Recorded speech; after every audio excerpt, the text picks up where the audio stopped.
Hello, you degenerate vagabonds and retards. It's your boy here, your favorite serial killer, the boogeyman, Michael Myers, coming to you live on a Saturday night. The live undead, more like it. No, Michael's coming to you with an urgent public service announcement. This is crucial in these days and times of war and strife. With the Ukraine and Russian war going on probably forever, eventually a nuclear weapon will probably get discharged. Perhaps North Korea, our not so good friends way the hell out nowhere, will invent a special missile that can launch a nuclear warhead right into the middle of America, probably in Omaha, somewhere like that. But we need to know what we can do in case of this situation. So I was lucky enough to find a public service announcement in the public domain about what to do about nuclear fallout. So we should all know. So maybe we'll have some kind of chance in case a nuclear weapon does hit the United States. It's very real, very real. So I urge you all to like this, subscribe, leave a comment after you watch this thing because this could save your life. Okay. These are particles of radioactive fallout. I saw they were like dead gnats or something. I guess you don't want to eat those. And this is how a single particle looks magnified several hundred times. A radioactive piece of matter from a nuclear explosion. Nice. Gold! See, it's not all bad. We're all going to turn to gold once we're These few particles vaporized. can't do us any significant harm. They can't? Oh, so I can play with it. But should there be a nuclear attack, many billions of them would fall from the sky and settle to Earth. Oh my. Releasing radiation that could cause sickness or death in the area. Billions of tiny particles that we're going to inhale, going to be in our hair. Mike wears a mask, so I'm going to eat through my mask, into my brain. Look at that. Oh, it's trippy. Good thing I'm baked. Michael likes it. Whoa, sinister.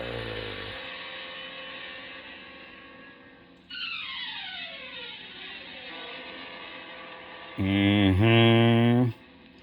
You guys better pay attention. There's going to be a test. From the good old DOD, there is an Office of Civil Defense. Well, I haven't noticed one around here lately.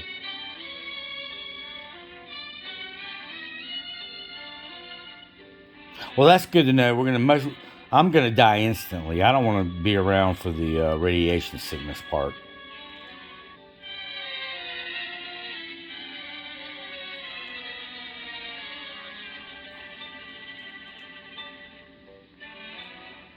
Fallout. Nice.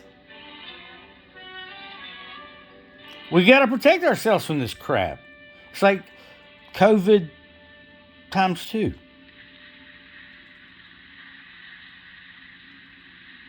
Hey, this doesn't look so bad. Whoopsie. See, they're just chilling on the beach. Looks nice. What fallout? More like wipe out. It may be surprising to know that radiation is something we live with every day. Michael was unaware of this. Far back in time. Jesus? Is that you? There were flaming fireballs in space. No, I think that might be Satan. Or it could be God. He's just mad. And there are millions upon millions of them. There'll be billions Each star, upon like our own sun, billions. is a raging nuclear furnace that shoots out showers of particles too tiny to be matter as we conceive it, along with invisible forces that we call... So our own sun is spitting radiation on us. Nice. Travel through space at fantastic speeds until they strike some other matter, which may make new flares of radioactivity. Lovely. They strike wandering asteroids. Pew, pew, pew, and pew, planets pew, such as pew. our own. Oh, great, it's in our planet over and over. So our Michael doesn't hang out in the sun. Skies partly cloudy this afternoon, clearing by... Womp, womp. Ah, it's a beautiful day to get skin cancer. Background radiation is all around us in tiny quantities. So we're going to have to look at these pew, pew, pew things all the whole video, I guess, huh? They decay one by one, here and there, in a barrage of inconceivably small and silent explosions. Each explosion is another spark of radiation. All life on Earth has reached its present form in company with radiation from this naturally occurring radioactivity. See, the radiation made the fishes and the plants and the weed and the whatever the hell that was. And hippo. This is kind of trippy. Yeah, we could skip that part, the groin shot. We don't worry about the small amounts of natural background radiation. Pew, pew, pew. But to safely handle larger amounts, Oh, that sure looks sturdy. we must keep our distance and shield ourselves. Amounts increase. Sorry, folks, we had a small technical glitch. The amount of energy generated by a nuclear explosion. Yeah, that looks like it would not do too much damage. Oh my. Michael says, "Neo ma." There's almost total destruction from blast and heat. And now, large amounts of pulverized debris and molten earth are pulled up into the mushroom cloud. Oh, great. So that's got to land somewhere. This is where radioactive fallout is formed. Great. The radioactive atoms produced in the explosion join with the particles of earth and debris. So everything's contaminated. That's good to know. Mushroom-shaped cloud forms and climbs higher. And all your water and food is It gone. now contains billions of highly radioactive particles of matter that we call fallout. It's like a brain. The strong winds of the upper altitudes go to work on the cloud. And blowing then it off blows in it all everywhere, directions. I guess. Gravity tugs on the particles. The larger and heavier ones sink toward the ground, while the lighter particles continue to drift with the wind. It don't matter where you are, you're going to get screwed. Mike won't even get a chance to get you. You're going to die damn radiation poisoning or heat exposure from the blast. Michael's pissed. Heavier particles, spread by high altitude winds, fall to the ground within 24 hours. Pew, pew. Several miles from the explosion, they are about the size of table salt or fine sand. These are the most dangerous because they carry the greatest number of radioactive atoms and so emit the largest amount of nuclear radiation. Sounds lovely. Which brings us to an all-important fact. Deadly as radiation can be. And this gives us an invaluable ally. Time. Suppose a nuclear explosion takes place at 12 noon. By 1 o'clock, the total force of the residual radiation is at a high level. By 7 o'clock, it's down to 1/10. In 2 days, although still dangerous, it's only 1/100th. Wow. In 2 weeks, it's only 1/1000th. So it really drops fast. That's good news if you're still alive. With this decay rate in mind, consider radioactive fallout conditions which might confront Uh-oh, us devil at the rise dog. of attack. See? Devil dog. Fallout would be a serious problem in the vicinity of explosions which occur on or near the ground. Yeah. I'm down there in Florida where that big red spot is, not the low one. I'm where Tampa is. Yeah, I'm going bye-bye, since that's where Central Command is located. You poor suckers are going to die of radiation sickness. You have to wander around like zombies and your skin's going to fall off. Without shelter, millions would face death. Death. Yes. I am death. A few days later, those who have taken shelter will survive. In many areas, people can even leave shelter for brief periods of time to carry out important tasks. Within 2 weeks, Most people can leave their shelters for longer periods as the radioactivity decays to lower levels. The lesson is obvious. We must shield ourselves from radiation through the dangerous period. So I hope you all have your fallout shelters built. To do this, we need more than time. Fortunately, we have another ally. Distance. The greater our distance from the fallout particles, the less radiation we receive. You would receive less radiation in the middle of a tall building than you would receive on the top or bottom floors, because there would be more distance and partitions between you and the source of the radiation. Ah, that's good to know when I go hijack a building. Cover the roof and the ground around the building. I'll hang in the middle floors. Only an insignificant amount would get inside. Yeah, see, I'll be fine. We'll be fine. And finally, along with decay rate and distance, we have still another and very important ally. Mass. When highly radioactive fallout covers our immediate area, we can shield ourselves through the most dangerous period by using the sheer weight of any material. Like, that building, maybe? The protecting material must be heavy. To shield out some 99% of the radiation, you would need about 5.5 feet of wood. Oh, that's a lot of wood. 2 feet of earth. 2 feet of earth, huh? Or 1 1/3 feet of concrete. 1 1/3 feet of concrete. Or 1/2 foot of steel. Even though the thickness of these materials varies, 1/2 foot of steel? Yeah, that seems awful big. But 5.5 feet of wood, I don't know. It offers a small amount. Get out of my way, you varmints. But not enough protection. Michael's gonna fix you later. Heavy fallout. The solution is plain. Fallout shelters are the best defense against nuclear radiation. You damn Skippy. And the best place to hide from Michael, too. Or a large community type in an apartment building. They offer the kind of protection from radiation you would probably need in case of a nuclear attack. So I'm pretty well screwed in my house. But like I said, camp is going up first since Central Command is there. So I don't have anything to worry about. I'll be vaporized in milliseconds. But the best shelter would be worthless unless... But I'll still come back for a sequel. Ha ha ha. Most people find it hard to understand how silent, invisible rays, which cannot be so damaging. Let's see what happens when radiation penetrates the body and attacks the cells.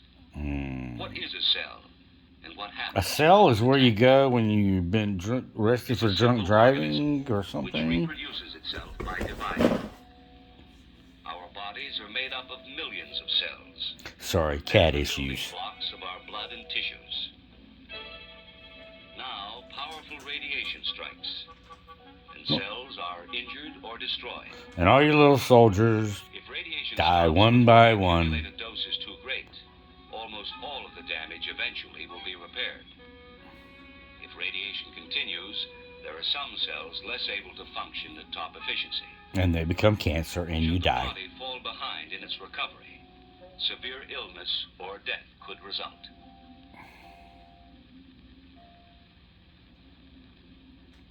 So you lose all your little soldiers. Is the amount, the total dose of radiation received. Look at that bitchin' car. Radiation the same way speed is measured by a speedometer.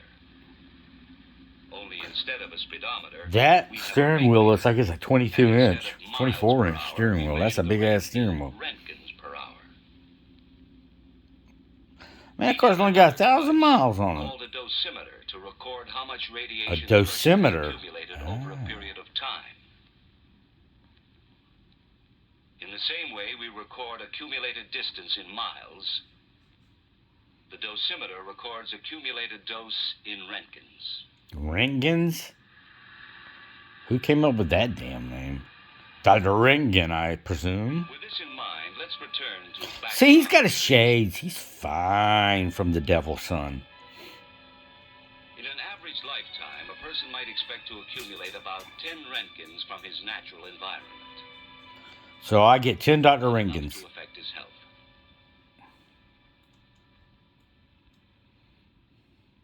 This same healthy person would need medical care if he received more than 200 Roentgens within a few days.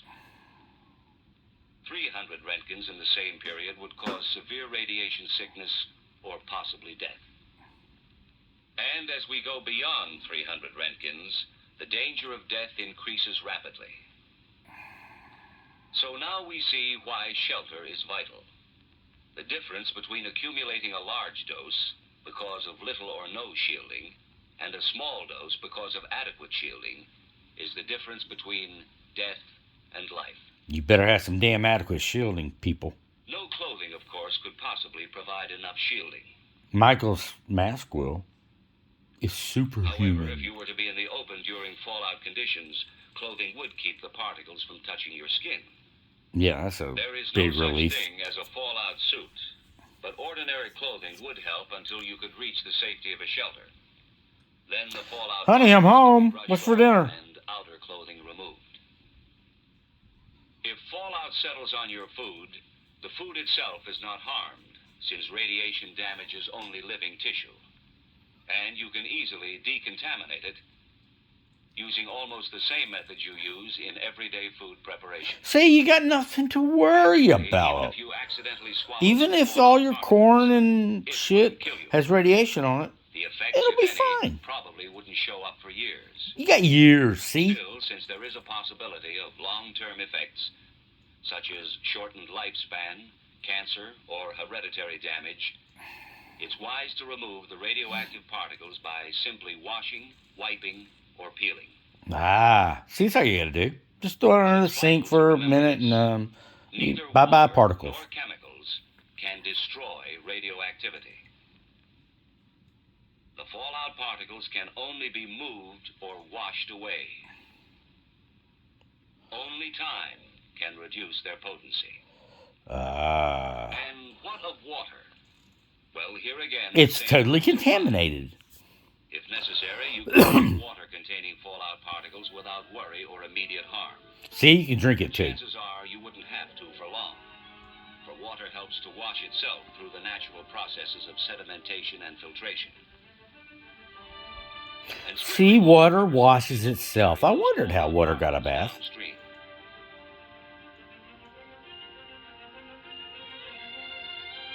See, it's beautiful. You can't even tell it's been, we're radiated up the butt. Suspended in the water for a long time, while a small percent of the radioactivity would dissolve.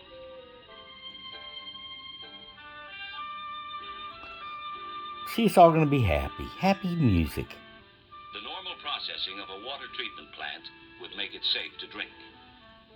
And water coming from a covered well would be safe from radioactive contamination. Yeah, because it's way down deep. There is no problem with breathing, for air is not contaminated once the fallout is on the ground.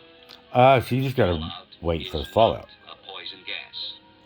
If ventilation is needed in a shelter, a simple inverted U fitting on a ventilating pipe would keep fallout particles from entering the pipe and getting inside. That's pretty cool. I never even thought about that. I've been a lot of pipes in my time, around a lot of people's necks and heads. Never thought about it as ventilation underground. Radioactivity to decay to safe levels. Survival, reconstruction, and recovery would involve decontamination in many areas. Yeah. Too bad there's nobody alive to do any of these things. Oh, we got one cop. He'll do it. Yep. 15 Roentgens. I'm going to de-Roentgen the place right now with my special powers. Fallout would have to be removed from important areas by street sweepers. So you can really kick up that dust and so you can breathe it deep. Be sure to wash the drain pan, yes.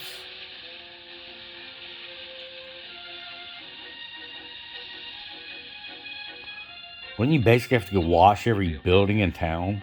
After a nuclear attack, we would first use existing food supplies from shelters, markets, and surplus food storage.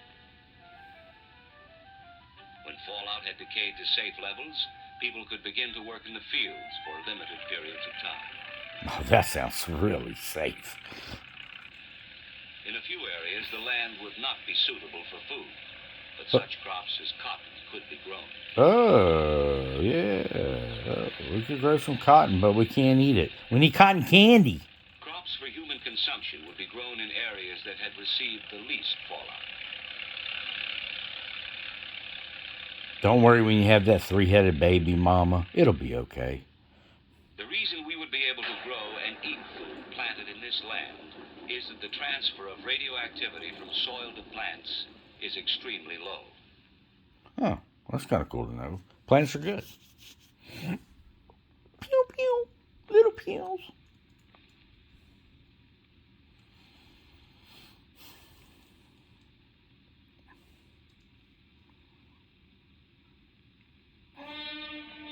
And so, if nuclear attack should ever come, in spite of every effort to avoid it, we must be able to survive and rebuild for the future. Just like the cockroaches. But survival can only come through knowledge. Knowledge is power. The facts we must all know are relatively simple.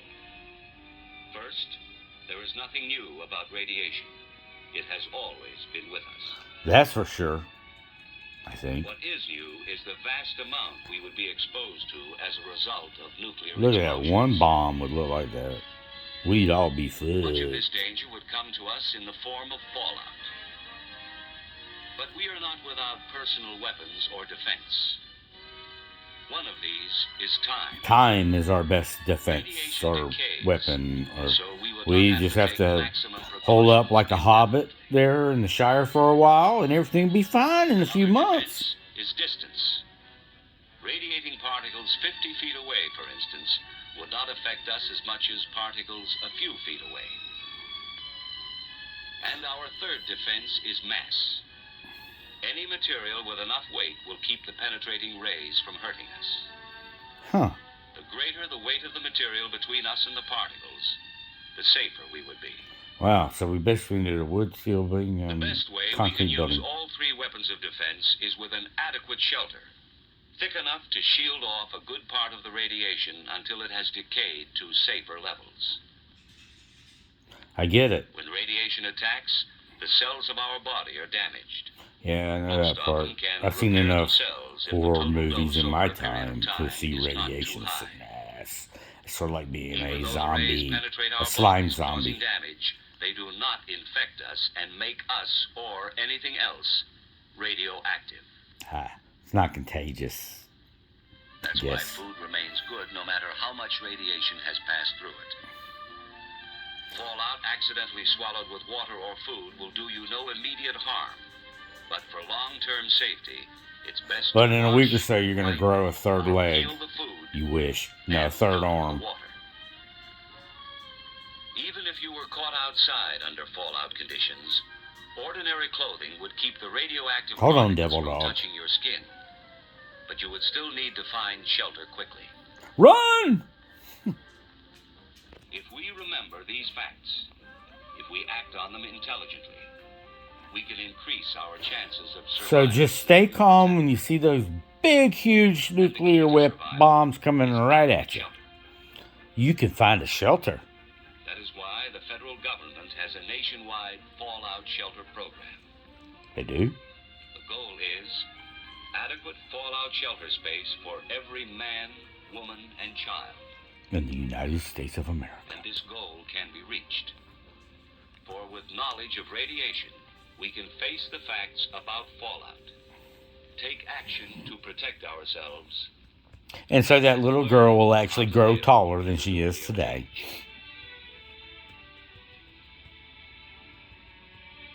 See? We made it. Looks like it. We made it. Now we are so knowledgeable about fallout. We're prepared. Thank you for watching. Now, how was that? I told you, you degenerates, you needed to know about these things. You never know when Russia get a wild hair up their butt and just start launching a nuke here, there, everywhere. And then it'll be on. And you'll be thanking Michael because you know about fallout and you won't have to die a horrible zombie-like death or be instantaneously vaporized like Michael's going. You can, hunker down for a while in a shelter and you should be fine. Yeah. It looked like no problem to me. So anyway, this is your favorite serial killer, Michael Myers, wishing you all happy hunting.